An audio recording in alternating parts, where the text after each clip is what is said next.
Blade Runner is not about the future. It is about a world drained of soul and hope, where humanity is trapped in a suffocating society that has forgotten what it means to be alive. In this video, we explore the societal warning woven into Blade Runner, a vision of what humanity becomes when meaning is replaced by mere existence. And today, this feels uncomfortably familiar. We first encounter Rick Deckard seated beneath the neon haze of dystopian Los Angeles 2019, his attention buried in a newspaper. If you look closely, the headline reads, "Farming the Moon." It is one of the many quiet signals woven into Blade Runner's world, suggesting that hope, growth, and adventure are no longer found here on Earth, but somewhere else far beyond reach. For a moment, he looks up at a floating advertisement vehicle drifting through the sky, broadcasting promises of life and opportunity off-world. A flicker of longing passes through him, but before the feeling can take root, before hope gains the slightest traction, Deckard pulls his gaze back down, retreating into the dull safety of the newspaper. This is Blade Runner's first warning. When a society decays, hope is exported. Opportunity becomes elsewhere. The dream moves just far enough beyond reach that only the chosen few can grasp it. We tell ourselves it's fair. We call it meritocracy, the belief that effort alone can earn us belonging. Work harder, prove yourself, rise. But beneath the neon, the truth is quieter. Very few assent. Most remain where they began, drifting through a world that promises everything and delivers almost nothing. Just like many of us, Deckard is drawn to the golden promises, shown by his fixation on articles about off-world prosperity, and his momentary attraction to the floating advertisement drifting above the city.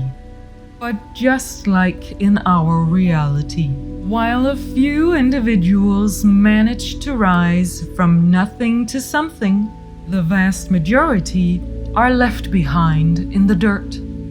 Deckard, especially as described in the original 1980s script, is a broken man long past his prime. He missed his shot. He never made it to the promised land. Now he is stuck here on the rotting earth among all the other failures, waiting for his turn at a bowl of noodles served by a vendor who openly mocks him. "Give me 4 of those," Deckard asks. The noodle chef corrects him. "No, 2. 2 is better." Deckard yields almost immediately. Throughout the exchange, the chef pretends he can't understand Deckard's English. But when he's finished playing the game, he switches effortlessly into perfect English, revealing the power dynamic beneath the surface. Deckard has become so small, so diminished, that even a street vendor feels comfortable exerting dominance over him. Just as Deckard finally receives his hard-earned bowl of noodles and prepares to enjoy one of the small pleasures he has left, Gaff arrives with 2 police officers and orders Deckard to follow him. Captain Bryant is demanding his presence. Deckard offers only the weakest protest before quickly submitting, allowing himself to be led away. Even here, in the simplest moment, his desires are interrupted, overwritten by authority. He leaves, not because he chooses to, but because he no longer believes he has the right to refuse. In the eyes of society, Deckard is not a person, but a tool, a Blade Runner. And when the system decides that tool is needed, his human wants and needs become irrelevant.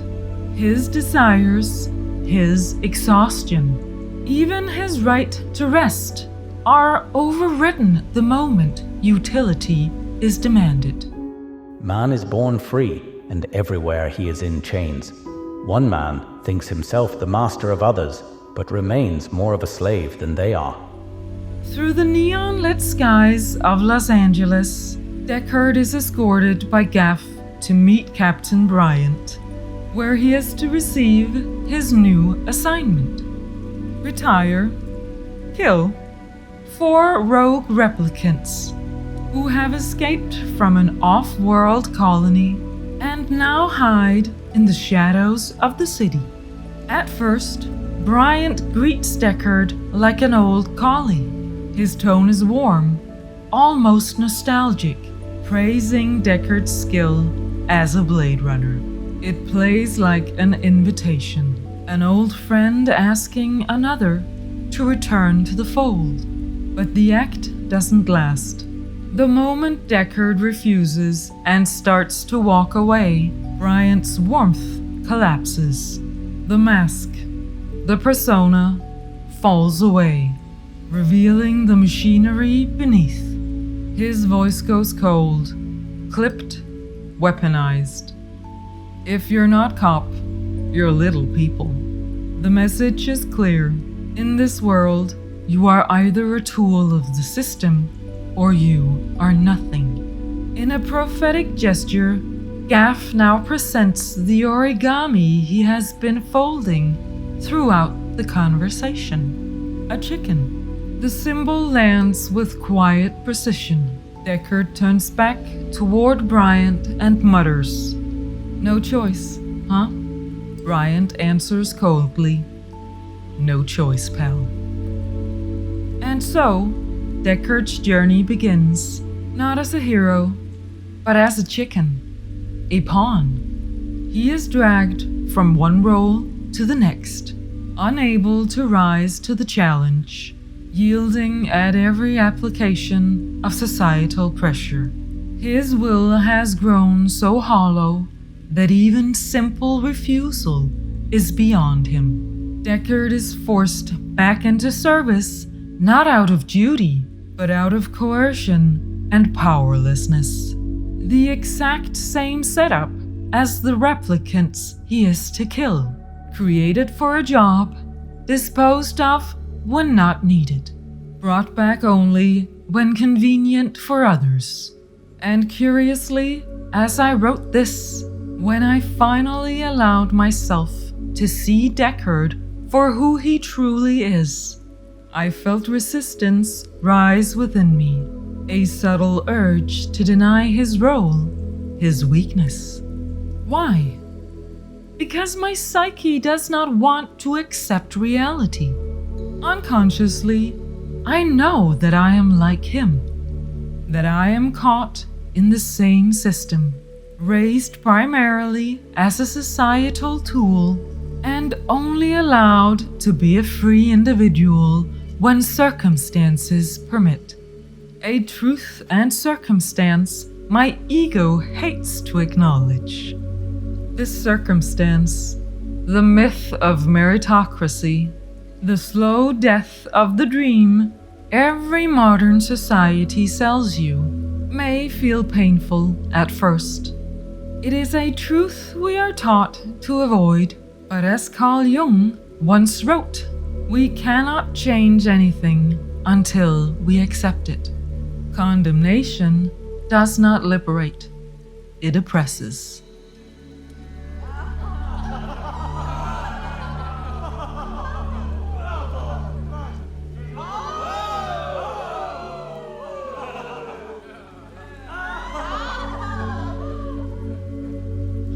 Around the world, people are quietly collapsing under invisible weight. In Japan, entire generations retreat into isolation, bedrooms becoming tombs of silence. In South Korea, despair now takes more lives than cancer. And in the West, depression spreads like a suffocating fog. Even the so-called happiest places on Earth reveal the same quiet sickness. Finland, the world's #1 in happiness surveys, reports that nearly 2/3 of its citizens will face a mental health or neurodevelopmental disorder in their lifetime. Denmark follows close behind.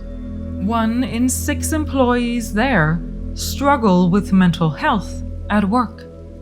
Across the world, fertility rates collapse. And when you look beneath the numbers, the cause is not mystery. It is despair. Many never had the children they dreamed of, not because they did not want to, but because life became too heavy. The cost of living, the weight of exhaustion, the fear of what the future might do to their offspring. These are not random statistics. They are symptoms of the same disease. Our civilization is dimming. If we are not yet living in Blade Runner's world, we are already walking its streets. A reality where most feel as Deckard does. Burned out, cornered, drifting.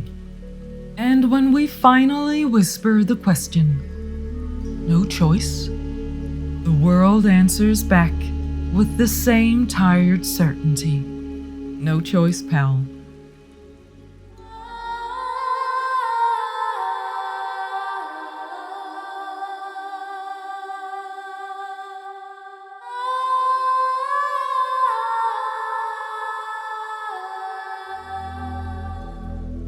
But the movie has only just begun. For now, Deckard lives like the little origami chicken left on the table, timid, folded in on himself, avoiding the world. In psychology, that which animates us and gives life its pulse of meaning is often referred to as the anima. Across cultures, this inner force appears in the shape of symbols and goddesses such as Kali, Freya, Athena, Medusa, and even the unicorn, each a symbolic facet of the anima archetype. Through myth, ritual, and story, humanity once learned how to relate to this inner current of emotion, intuition, and symbolic depth. They are patterns in the collective unconscious, psychic instincts that helped us evolve, adapt, survive, and care. The anima, representing inner feeling and soulful connection, is one of the most vital.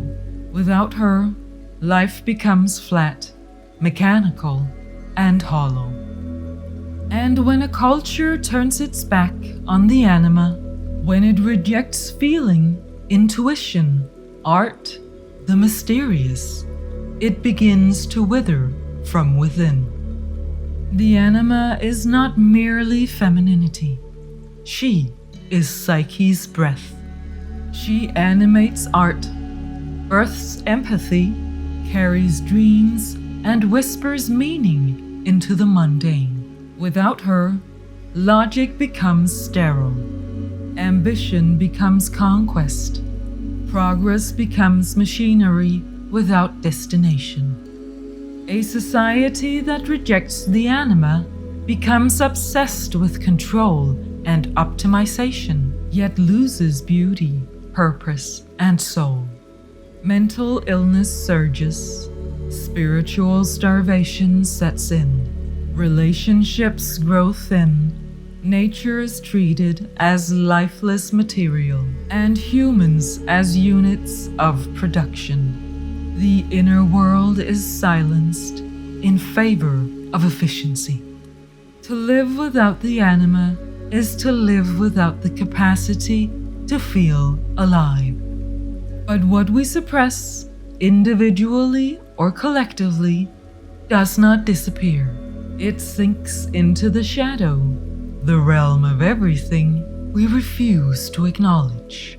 There, the anima is twisted.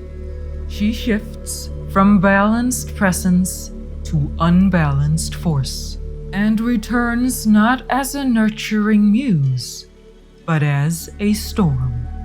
She erupts through collective hysteria, ideological possession, or sudden collapses of meaning. What is pushed into the unconscious does not die. It gathers momentum, awaiting the moment to break the surface. Everything forced into silence in the psyche eventually returns as unconscious shadow. While it is nearly impossible for a single individual to reshape the collective psyche of an entire society, it is possible for the individual, trapped in despair, to reconnect with their inner goddess, their anima, and regain the capacity to feel alive, regardless of the surrounding reality. The question is, how? In life, it often begins with an encounter, meeting someone who awakens something long forgotten. An ember buried beneath routine and numbness. They stir the symbolic soul, reminding us of what we once were capable of feeling. And that is exactly what happens to Deckard. The meeting of two personalities is like the contact of two chemical substances. If there is any reaction, both are transformed. Shortly after being assigned the task of retiring the rogue replicants, Deckard travels to the Tyrell Corporation to learn more about the newest models he is expected to hunt. There, he meets her, elegant, enigmatic, beautiful. She enters the room with the quiet authority of a queen. She is requested to subject herself to the Void Kampf test to satisfy Tyrell's seemingly innocent curiosity. The Void Kampf test is designed to expose what the eye cannot see, measuring involuntary emotional responses to empathy-based questions. It is the primary tool Blade Runners use to distinguish humans from replicants. Deckard accepts the quest and begins the examination. You're in a desert. You see a tortoise crawling toward you. You reach down and flip it on its back. Why don't you help the tortoise? What do you mean? I'm not helping? A wasp lands on your arm. Rachel remains composed and logical throughout most of it. She answers like a thoughtful, intelligent woman. There are no obvious signs of deviation. No panic. No breakdown. Deckard grows slightly tense as the suspicion starts to grow, but one that is taking longer than usual to confirm or deny.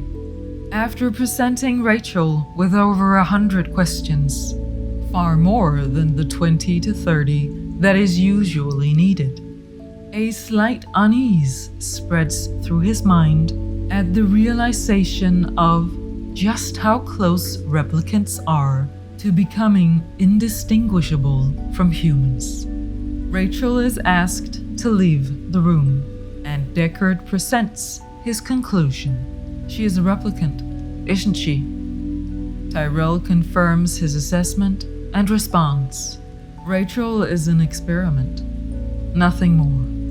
Rachel's nature as a replicant is unique. She does not know she is artificial. Instead, she has been given a past, memories, a childhood, a life, stitched into her mind like roots meant to anchor a tree that never grew. Tyrell states that the reason for this experimentation was triggered by what he sees as a strange observation exhibited by the replicants, one triggered by weakness in the form of their emotional inexperience. The nature of this strange possession? A growing preoccupation with identity, a desire to understand who they are and why they feel the way they do, despite only being a few years old.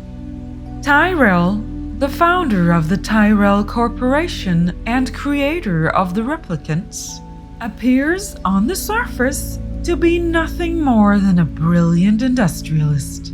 But symbolically, he is something far older, a false god. He sits high above the decaying city in his luminous pyramid, looking down like a detached deity. He sits there like the demiurge, the blind, imperfect creator from the Gnostic texts, believing himself supreme, yet can only imitate true creation. His world is built not of spirit, but of ego, false gold and lit candles, all ornament, all illusions meant to mask his limitations. He is the embodiment of corporate and scientific ego unbound, responsible for the quiet decay of human existence. To him, love, memory, and identity are nothing more than engineering problems to be tuned and optimized. He claims to stand for order, structure, knowledge, and progress, yet he is blind to see the truth staring back at him. He is creating beings who surpass him in both heart and spirit. His hubris cannot imagine the possibility that his creations might feel more deeply, yearn more fiercely, and suffer more honestly than he ever could. Deckard's reaction is subtle but loaded. His tone carries quiet disdain when he says, "She doesn't even know." Deckard is not impressed. He is not in awe of Tyrell's genius. He is disturbed. It is through Tyrell and his kind that the anima has been deeply suppressed in the world of Blade Runner. They have reduced soul to circuitry, meaning to utility, turning reality into a dying husk clothed in fake neon and drowned in endless rain. This collapse is not merely industrial, it is psychological. But Tyrell and those who share his lens will never see it. Blinded by their own distorted psyche, they cannot recognize that the very forces they cultivate are the same forces slowly starving the soul of the world. A circumstance that feels far too close to home. We too are drifting into an age where big tech, its architects, and the politicians who orbit them increasingly push for a world stripped of feeling, where emotion, love, the anima, is suppressed, and logic, efficiency, and gain calcify into a new global creed. If we only see things through the cold-eyed lens of factuality and don't listen to the yearning and screaming of unexpressed feelings, life may remain bleak in a mire of clinical hollowness, sodden in apathy and indifference.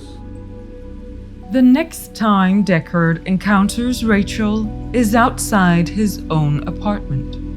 She arrives fractured, shaken by their previous encounter where she was unknowingly manipulated into taking the Voigtkampf test, violated by a truth she never consented to face. In a matter of minutes, her entire identity was stripped bare. Now she seeks out Deckard, not in anger, but in desperation. Tyrell, her so-called creator, refused to speak with her. The father who granted her memories will not grant her answers.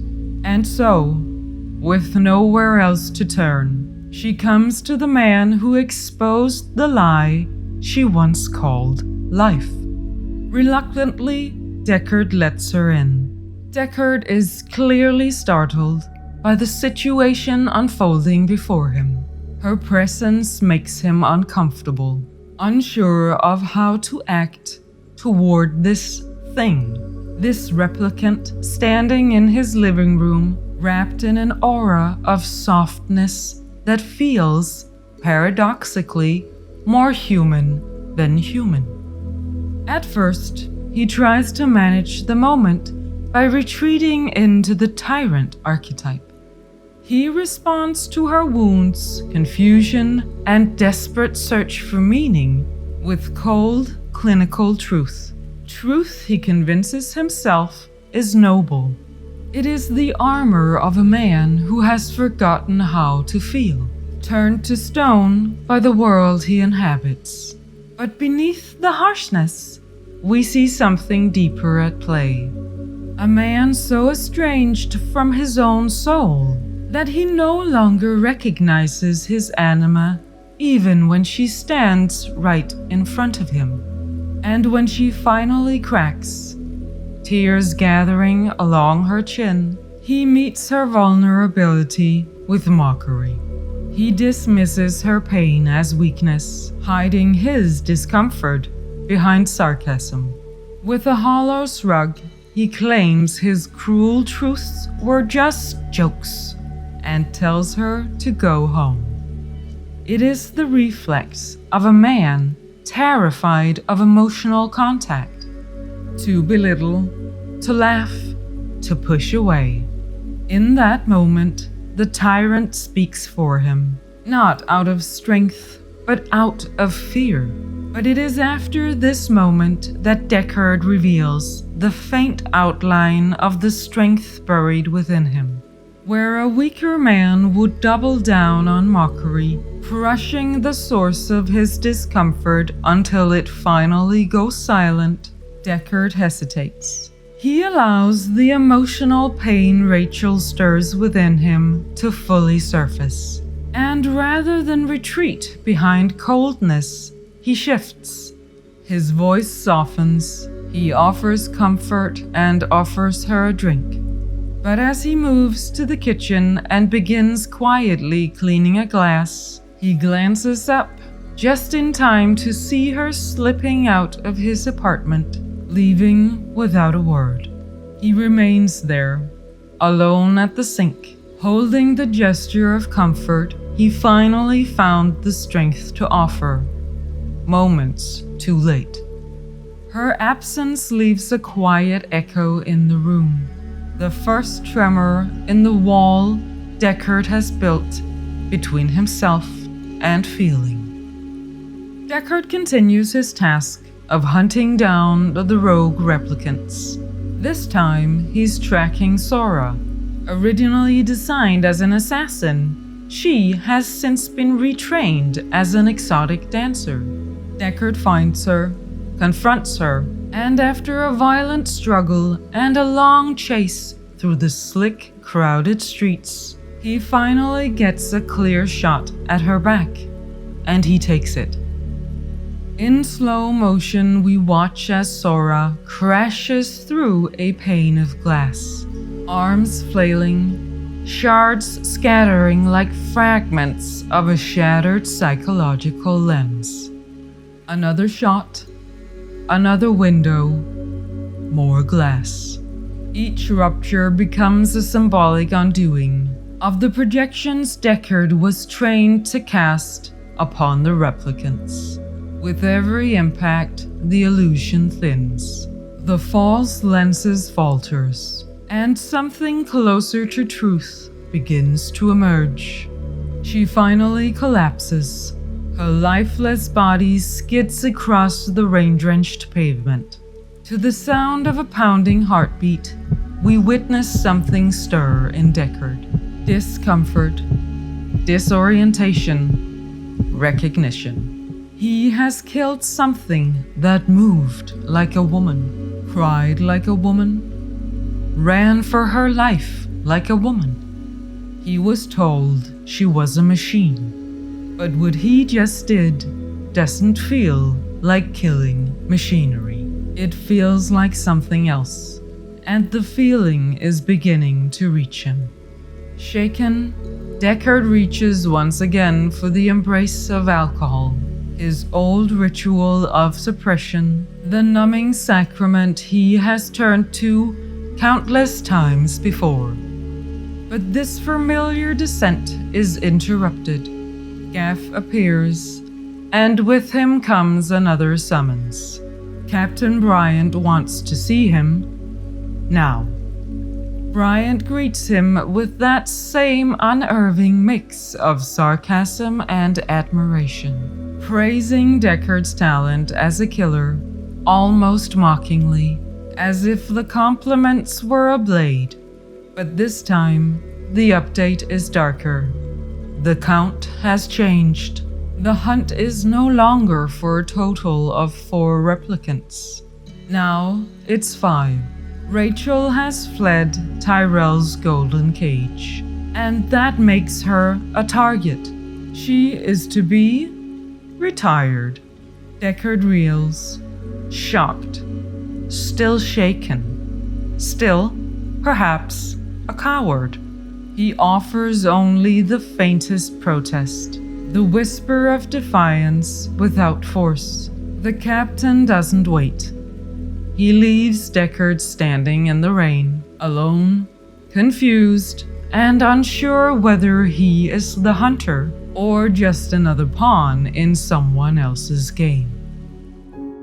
Few men realize that their life, the very essence of their character, their capabilities and their audacities, are only the expression of their belief in the safety of their surroundings. But as Deckard stands there, dazed and reeling from what he has just done, a flicker in the crowd pulls him back to awareness. A familiar shape fading into the distance. It's Rachel. Driven by something he doesn't yet understand, he pushes through the swarm of bodies, chasing her image like a dream slipping from waking memory. But he's not the only one watching. Another figure has been following him. Leon, the replicant, burning with vengeance over Sora's death. And Leon is no creature of hesitation or mercy. The moment he strikes, it's clear. Deckard is hopelessly outmatched. Brutal fists land, his body crumbles, and the last blow is already in motion. Then, crack. A single gunshot tears through the air. Leon's body stiffens. A wound blooms in his forehead like a dark flower. He collapses, lifeless. Behind him, Rachel stands, silent, still, holding Deckard's gun, lost in the scuffle, now found in her hands. She has killed one of her own kind to save the one who tested her humanity. This perfectly mirrors the crisis unfolding in our own society. We are Deckard, tasked with hunting down the feminine in all its forms. Empathy, imagination, emotional truth, depth, mystery, inner knowing, and the power to nurture. Again and again, we are instructed, implicitly or explicitly, to shoot these qualities in the back, to suppress the voices within that whisper feeling over function, soul over system. And each time we comply, each time we silence that inner current, something shatters, like glass breaking inside the psyche. The anima cries out, wounded by betrayal, but still we obey in the name of efficiency, of logic, of what makes sense, which often means little more than bowing to the will of deeply flawed men and women in positions of power. But here is the quiet blessing. The anima, the feminine presence within the psyche, never gives up on us. She does not vanish. She waits. And should you begin the journey back to her, as Deckard unknowingly does, you will discover something haunting and beautiful. She never stopped trying to protect you. She was never absent. You simply never allowed her to act.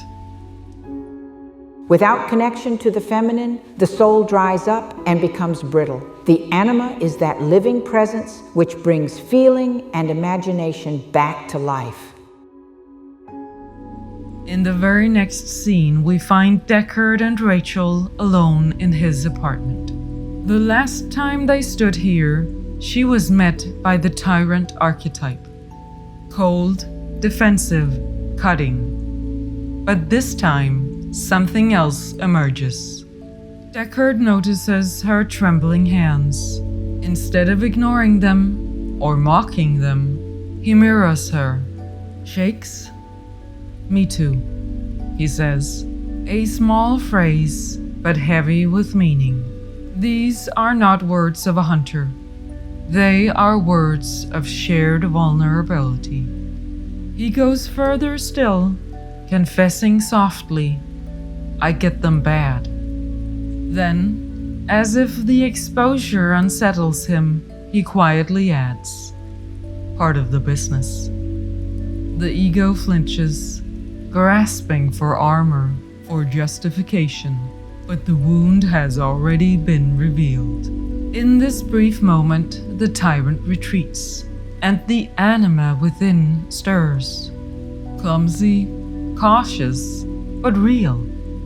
The masculine does not collapse, but it bends, just enough to let the anima speak. The anima, the feminine principle, is often seen as weak in our modern world. But this perception is not ancient. It is not timeless. It is recent. And it is distorted.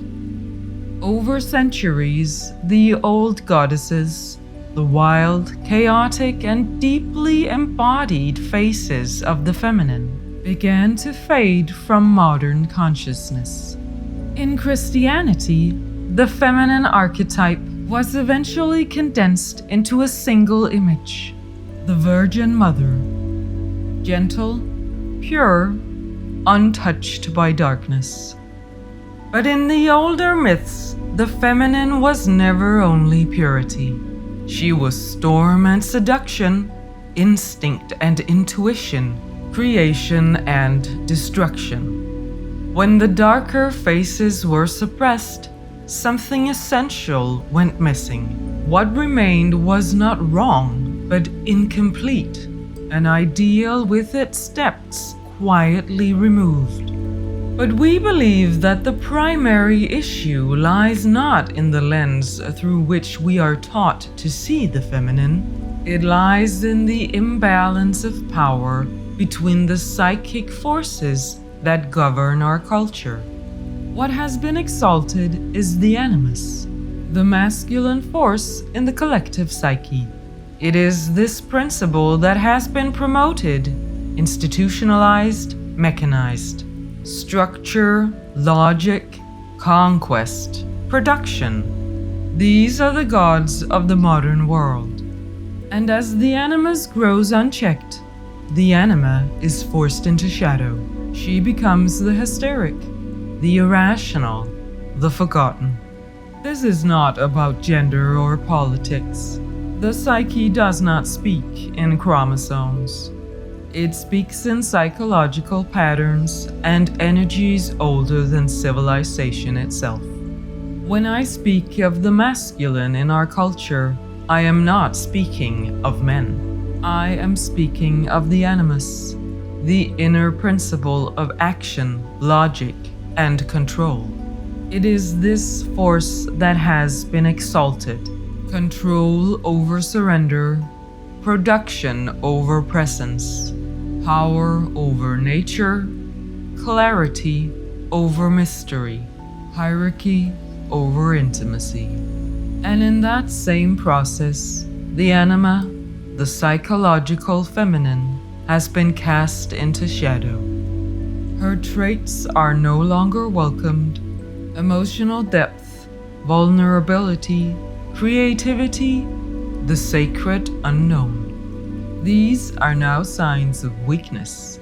Even her rage, her raw chaotic fire that once shook kings from thrones, is pathologized or ignored. This is the imbalance we speak of, not of men versus women, but of psyche split against itself. And we see this in both Blade Runner and in our own reality. Look at the world. Look at the USA. Look at all the people who've taken psychology courses, and look at the lack of psychology in our government, in our attitudes. We haven't a clue. We go around the world as if there was no such thing as a psyche, no such thing as a soul. We bomb and exploit and take and kill, and as if this had no effect in the soul of our own people, let alone other people. If you ask me, as you did when we were talking earlier, what's on my mind, I'm worried about the soul of our own country from the effects of what we do. Deckard is afraid of feeling vulnerable, afraid of seeming weak. So instead, he surrenders, but not to the truth. He surrenders to the ego's defense. He lets his mind craft a story that makes the surrender feel justified. It's part of the job. That's just how things work. There's nothing I can do anyway. Most of us know this pattern. We feel it in ourselves. We see it in others. We sense it quietly spreading through modern life. And the consequences of suppressing the anima are many. Tell me, where do you see it? Now, back to the moment where the anima, long dismissed as fragile, reveals its quiet strength. It happens in a single sentence. Rachel looks at Deckard and says, "I'm not in the business. I am the business." It shakes him, because in that moment, she does what he cannot. She reveals her vulnerability, but instead of collapsing, it becomes her power. No training, no experience in the business. And yet she killed Leon, one of her own, with a perfect shot, not out of duty, not because someone ordered her to, but because it felt right. An act of moral clarity, of courage, something raw, intuitive, something he has buried, something he hasn't seen, not in himself, nor in the cold world he moves through.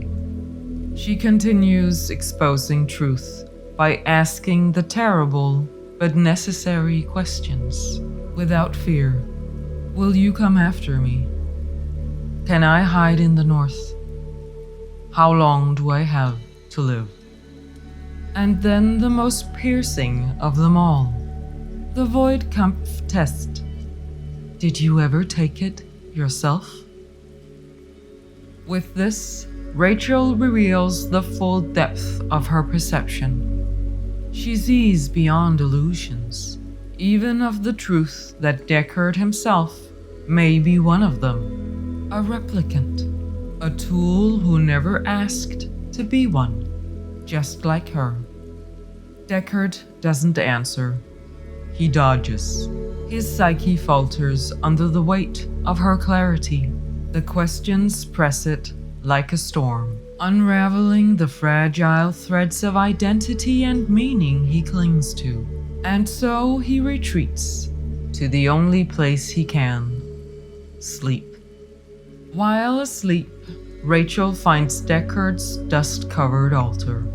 An old piano, richly decorated with notes, photographs of female figures, children, fatherly symbols, family, and small figurines. In psychology, a person's home often symbolizes the totality of their psyche.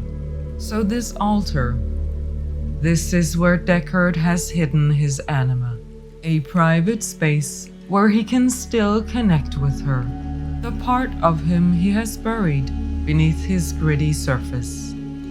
Rachel unconsciously recognizes the altar for what it is, so she sits down at the piano and she plays, a symbolic act of awakening. By touching the keys, she reawakens the anima within Deckard. And after completing the ritual, she changes. She adjusts her appearance to resemble the woman in the photographs, another symbolic act. She takes the form of Deckard's anima as it stirs from sleep, ensuring that when he awakens, when he is reborn, she will be the first image his soul sees. She becomes the projection of what is most precious to him, and in that, love is born. Care, connection, soul recognition. Deckard and Rachel are now bound. Anima and animus, mirroring and completing one another. And as the movie comes to an end, one of the most important lines is spoken by Gaff to Deckard. "You've done a man's job, sir." It's a final remark that points towards a deeper psychological truth. In its most noble form, the animus exists to love and protect the anima, within ourselves, within others, and in the world we share. We are Curious Cinema, and we explore humanity through movies, series, and so on, through the lenses of psychology, philosophy, myth, and more. So if that sounds like something for you, consider subscribing.